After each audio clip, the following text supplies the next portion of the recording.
¿Cómo están? ¿Cómo les va? Esta es una clase más dentro del curso que estamos diseñando sobre introducción a la Biblia. La clase anterior estuvimos pensando en la cuestión de la inspiración de la Biblia como libro inspirado por Dios. Y en esta clase queremos ampliar ese tema, introduciendo algunos conceptos que es importante que revisemos, sobre todo porque este es un campo, el campo de la inspiración de la Biblia y de cómo entender la inspiración y por lo tanto qué carácter darle al texto bíblico. Es un campo de debate, digamos, ¿cierto? Es decir, uno puede revisar mucha bibliografía y distintas posiciones dentro de los cristianos en cuanto a cómo considerar las escrituras como palabra inspirada. Y sobre todo, esto ha sido un campo de debate en América Latina a partir de las corrientes misioneras, misionológicas que fundaron las iglesias de las cuales nosotros formamos parte.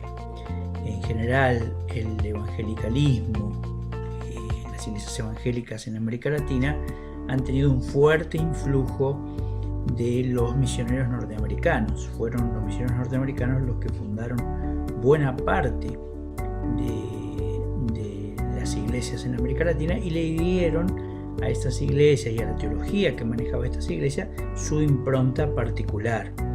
Ese trabajo misionero que ha sido muy loable, muy destacable y ha dejado una herencia espiritual tremenda, también le ha transmitido a las iglesias algunas posiciones y debates teológicos que esas misiones norteamericanas estaban experimentando en Estados Unidos cuando el movimiento misionero comenzó. Y esto especialmente sucedió hacia la última parte del siglo XIX. En ese momento en el mundo estaba pasando una circunstancia muy particular. Estaban surgiendo las nuevas ciencias, ciencias tanto naturales como ciencias sociales, las nuevas teorías sobre el origen del hombre, el nacimiento de cierto humanismo en las ciencias tanto naturales como sociales, y eso generó mucho temor en la iglesia, porque estas ciencias nuevas parecían poner en crisis las ideas de fe, y eso llevó a distintas reacciones de la iglesia, tanto la iglesia católica como las iglesias evangélicas o protestantes. En el campo del catolicismo es famoso que en 1870 un concilio, el Concilio Vaticano I, declaró infalible al Papa.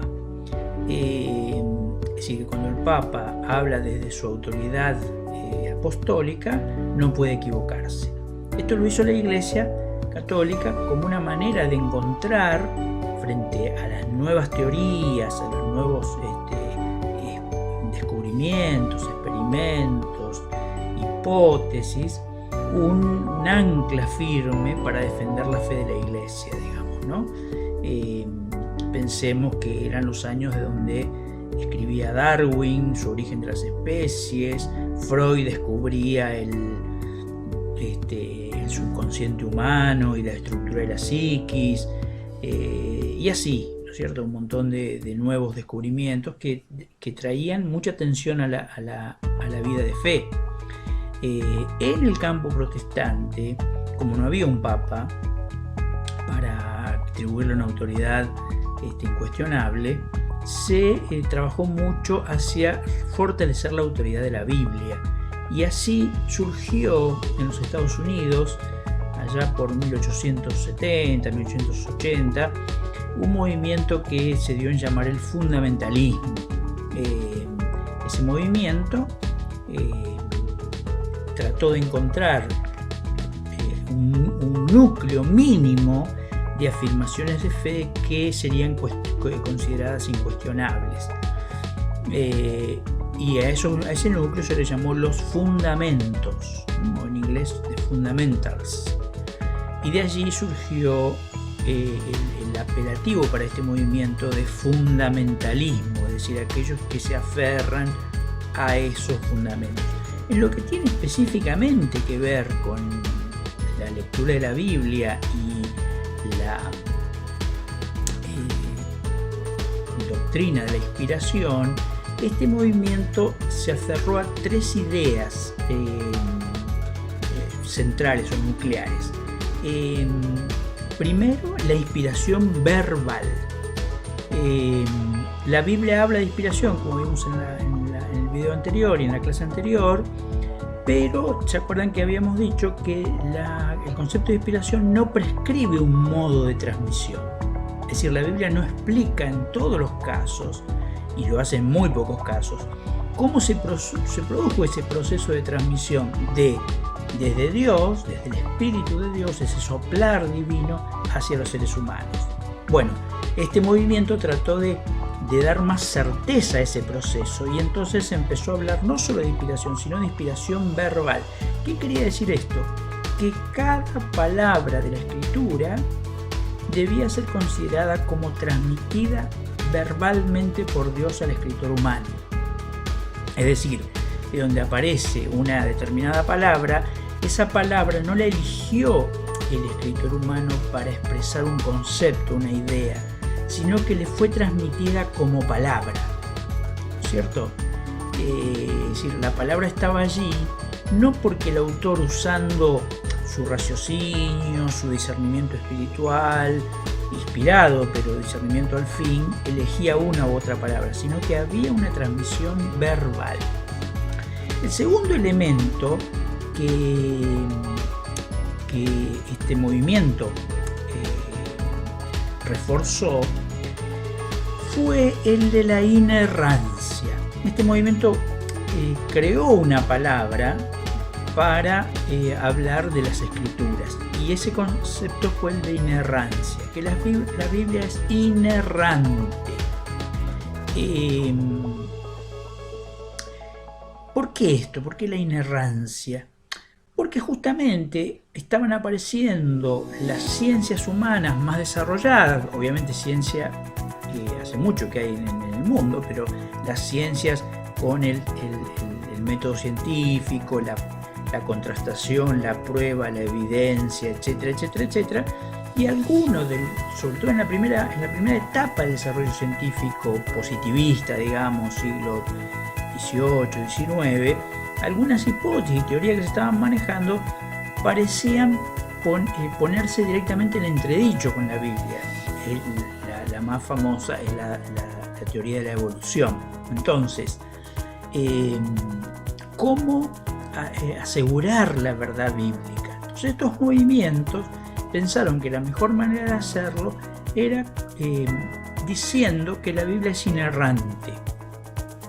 Es una palabra que no aparece en la Biblia no la usa para hablar de sí misma ni para defenderse. Muchas veces la Biblia dice que todo lo que dice es verdad y que la Biblia es verdad, pero no es lo mismo que decir que sea inerrante, ¿no es cierto? Inclusive, bastantes años después, ya en el siglo XX, hace 40, 50 años, un encuentro de líderes evangélicos de tradición más conservadora, fundamentalista, reunidos en Chicago en 1978, refrendaron esta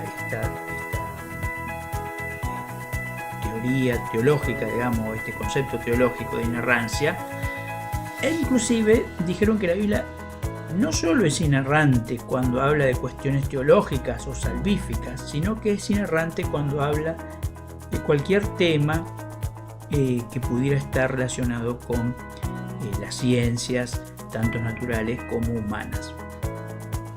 Es decir, que cualquier cosa que encontremos en la Biblia es como la Biblia lo dice, más allá que la ciencia pudiera descubrir otra cosa, ¿no es cierto?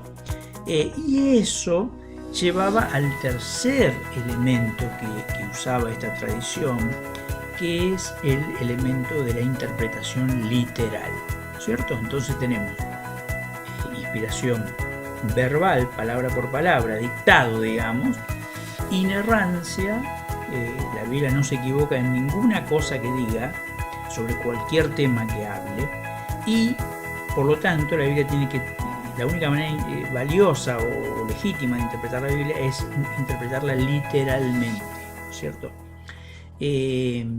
Entonces, este combo generó lo que podemos llamar una lectura más conservadora o fundamentalista de las Escrituras. En este curso nos alejamos de esa posición y quisiéramos ahora decir un par de conceptos de por qué o cómo podemos mirarlo desde otro punto de vista, digamos, ¿cierto? En primer lugar, pensemos en lo que hemos dicho hasta acá sobre inspiración y revelación. Dios inspira, Dios se revela en un tiempo, en un contexto. Y allí aparecen dos opciones para Dios, si nos permiten hablar así, digamos, ¿cierto? Con familiaridad. La primera opción de Dios es lograr que los seres humanos cambien sus conceptos cosmológicos, científicos, conceptuales, y entonces sí poder hacer una revelación plena, sin errores, podríamos decir, ¿no es cierto? O Dios revela en la fragilidad del tiempo y en la fragilidad del conocimiento, ¿no es cierto? Dios acepta la ignorancia y el límite humano, acepta el límite y la ignorancia del autor humano y revela aquello que quiere revelar a los seres humanos a pesar de esos vasos de barro, para usar justamente una imagen bíblica, a los que debe revelar estas verdades trascendentes. Por eso, por ejemplo, vamos a encontrar que los autores bíblicos tenían ideas equivocadas sobre muchos conceptos o ideas que hoy las hemos cambiado. ¿Por qué? Bueno, porque el ser humano ha seguido evolucionando, ha descubierto verdades sobre el mundo que antes no se conocían, y entonces esas verdades ahora han cambiado, ¿no es cierto?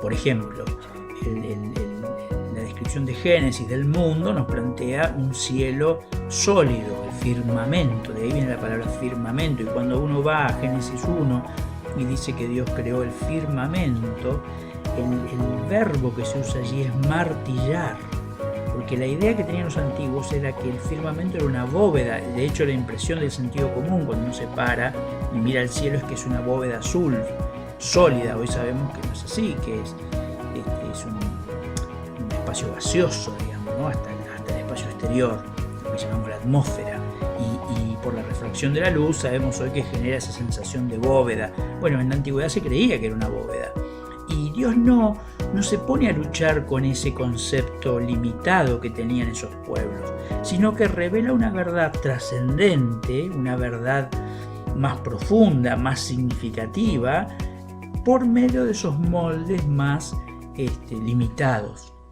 Lo mismo podríamos decir de que la Biblia tiende a favorecer, aunque en ningún momento se pone a hacer descripciones de este tipo, pero tiende a favorecer la idea de una tierra plana y de que el sol gira alrededor de la tierra y no al revés. De hecho, la Iglesia en el siglo XVI obligó a Galileo Galilei a retractarse de haber descubierto lo contrario. Teóricamente, los teólogos que obligaron a Galileo, teólogos católicos que obligaron a Galileo a retractarse, lo hicieron basados en la Biblia, ¿no es cierto? Es decir, hay un montón de... pongamos otro ejemplo que me viene ahora a la mente. La clasificación de los animales de botánica de Levítico. Es una clasificación de un pueblo antiguo más preocupado por los aspectos rituales, los sacrificios, la pureza ritual, la pureza religiosa, que una clasificación zoológica. Hoy sabemos que esa clasificación no tiene una validez zoológica. Eso no hace que la Biblia no sea confiable, no hace que la Biblia no sea verdad, sino hace más bien comprender que la revelación de Dios como verdad trascendente, como verdad salvífica, como verdad teológica, se hizo en un contexto precientífico, y que Dios no violentó ese contexto para comunicar las verdades de fe, sino que lo usó, se encarnó. Esa sería la palabra más teológicamente más apropiada. Dios se encarnó al revelar, tomó la fragilidad humana y la usó.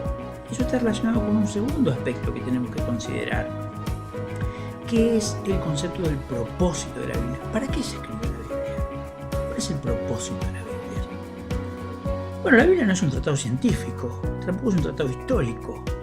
La Biblia no se escribió para informarnos, ni para que tuviéramos otra versión de los hechos a aquella que los seres humanos iban a descubrir por sus propios medios. La Biblia no tiene interés en contarnos la historia egipcia o la historia, ni siquiera la historia del pueblo de Israel como historia, sino que la Biblia recopila experiencias del pueblo de Dios y de hombres y mujeres con Dios para que a partir de esos testimonios podamos conocer a Dios. Ese es el objetivo de las Escrituras. Las Escrituras no intentan entrar en una polémica ni científica, ni con los conceptos científicos de aquella época, científicos entre comillas, ni con los conceptos científicos que hoy manejamos. No es tema de la Biblia, polémica de la Biblia, porque la Biblia tiene un interés muy claro y certero, que es revelarnos al Dios de la Biblia, al único Dios verdadero. Y entonces allí sí, en esos conceptos de Dios claros, distintos, profundos, trascendentes, la Biblia quiere establecer un concepto de verdad fuerte. Quiero leerles dos pasajes de las Escrituras hablando del propósito de la Biblia. El primero se encuentra en el libro de Deuteronomio, el capítulo 29, versículo 29. Dice este libro: las cosas secretas pertenecen a Jehová nuestro Dios, mas las reveladas son para nosotros y para nuestros hijos para siempre, para que cumplamos todas las palabras de esta ley. Fíjense que acá Moisés le da un sentido muy claro a la Torá, a las Escrituras del Antiguo Testamento. ¿Y cuál es el objetivo de las Escrituras? Dice, bueno, hay muchas cosas que no nos han sido reveladas y que no las entendemos, ¿no? Son cosas secretas, le pertenecen a Dios. Pero las reveladas, las que sí se nos comunicaron, no son para aumentar nuestro conocimiento, no son para hacer una polémica frente al conocimiento humano o científico, son para que las pongamos en práctica. Es decir, la Escritura tiene un propósito espiritual, un propósito teológico, porque tiene que revelar a la persona de Dios, su carácter, su forma de ser, sus propósitos, y tiene un interés ético y existencial. ¿Cómo tenemos que vivir entonces? El segundo pasaje que te quiero leer está en el Evangelio de Juan, el capítulo 20. Dice el versículo 30. Evangelio de Juan, capítulo 20, versículo 30. Hizo además Jesús muchas otras señales en presencia de sus discípulos, las cuales no están escritas en este libro. Pero estas se han escrito para que creáis que Jesús es el Cristo, el Hijo de Dios, y para que creyendo tengáis vida en su nombre. Miren qué interesante. Primera cuestión que plantean estos versículos. En la Biblia no tenemos todo.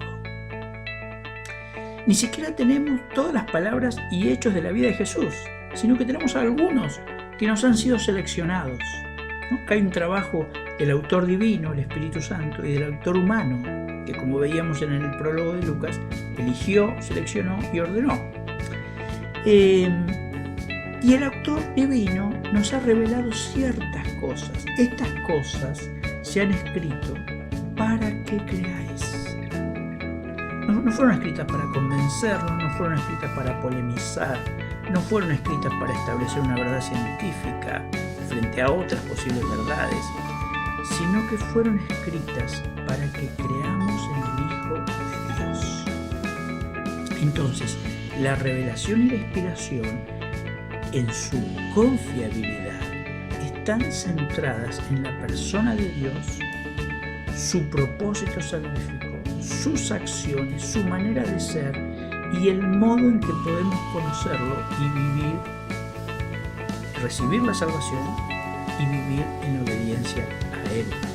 Eso nos aleja de una mirada fundamentalista de la Biblia, literalista, ¿no es cierto?, que quiere dejar la Biblia anclada en un periodo precientífico. Quiere hacer discutir a la Biblia con la ciencia moderna, como si la Biblia alguna vez hubiera tenido esa voluntad, ese propósito. Y al hacerlo con sinceridad, estos hermanos, con corazón de amor a Dios. Se equivocan porque meten a la Biblia en problemas que la Biblia nunca ha querido tener. Porque la Biblia no intenta establecer verdades científicas, históricas, geográficas, sociológicas, sino que intenta establecer una verdad teológica. ¿Quién es Dios? Una verdad espiritual. ¿Quién es el hombre? ¿Cómo lo puede conocer? Una verdad soteriológica, salvífica. ¿Cómo podemos recibir la salvación de Dios? Una verdad ética. ¿Cómo podemos vivir en este mundo sirviendo al Dios de la vida? Y ese es el centro de las Escrituras.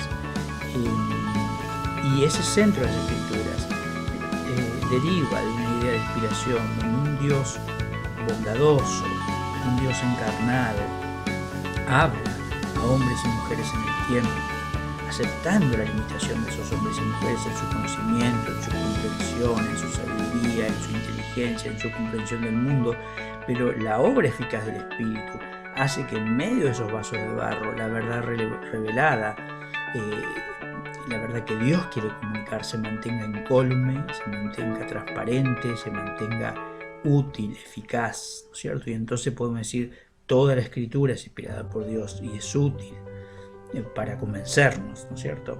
Y parece muy importante revisar estas ideas. En esta clase vamos a ver un par de artículos sobre inspiración, distintas perspectivas sobre la inspiración.